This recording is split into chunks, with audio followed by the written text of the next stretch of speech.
అనంతపూర్ లో water problem వల్ల hair falls చాలా అవుతుంది. అలానే నేను బయటలో పోతున్నా కదా, ఆ డస్ట్ అంతా చేరి ఎయిర్ ఎలానో ఉంటుందా నాకు అసలు చాలా మంది కూడా నన్ను అడిగారు బ్రో, బెస్ట్ సజెస్ట్ అయితే చేద్దామని. ప్రెసెంట్ నీకు కూడా చూపిస్తా కదా ఆదివాసీ హెయిర్ ఆయిల్ ఎట్లుందన్నా యూజ్ చేసింటేనా. ఫస్ట్ తీసుకెళ్ళామండి, తీసుకెళ్ళినప్పుడు నాకు నమ్మకం కావాలని మొత్తం డీటెయిల్స్ అడిగేసి తీసుకెళ్ళాము. నమ్మకంగా వాడినాము. ఒక బాటిల్ వాడిన తర్వాత రిజల్ట్ వస్తుందండి. ఫస్ట్ మీరు ఒక బాటిల్ మొత్తం వాడినాము కోర్స్ ప్రకారంగా. జెంట్స్ అయితే 3 బాటిల్, లేడీస్ అయితే 6 బాటిల్ అన్నారు. మేము 3 బాటిల్ అండి. ఇది 3 బాటిల్ ఎక్సలెంట్ గా ఉందండి.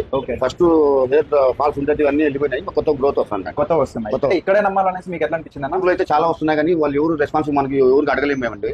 వీళ్ళు GST బిల్లుతో సహా ఇస్తున్నారు. వీళ్ళు చెప్తున్నారు. ఇంకోటి ఏమంటున్నారంటే మీకు వర్క్ చేయకపోతే పీస్ టు పీస్ అన్ని ఇస్తాము, డబ్బులు కావాలంటే డబ్బులు ఇస్తాం మేమని 100% వీళ్ళు చెప్పేశారు. బిల్లుతో సహా ఇస్తారు వీళ్ళు. ఇంకోటి అంటే రెస్పాన్సిబిలిటీ మళ్ళీ వీళ్ళు ఫోన్ చేసి అడుగుతుంటారు. 1 బాటిల్ అయిపోయిన 2 బాటిల్ రిజల్ట్ రాకపోతే 100% అయితే వాపస్ ఇచ్చేస్తారు. రిజల్ట్ రాకపోతే ఓకే. ఇంత ట్రస్టెడ్ గా మనకు అనంతపూర్ లో అయితే వినిలా ఇంటీరియర్స్ వాళ్ళు గ్యారంటీగా చెప్తున్నారు. ఒకసారి అయితే కనిపిస్తున్న నెంబర్ కాల్ చేయండి. ఆన్లైన్ ఉంది, ఆఫ్లైన్ ఉంది. విజిట్ చేయండి. అడ్రస్ వచ్చేసరికి సాయినగర్ లో 8th క్లాస్ అండి. అంబేద్కర్ భవన్ కి ఎగ్జాక్ట్ ఆపోజిట్ లోనే ఉంటుంది. విజిట్ చేయండి. మన ఛానల్ కూడా ఫాలో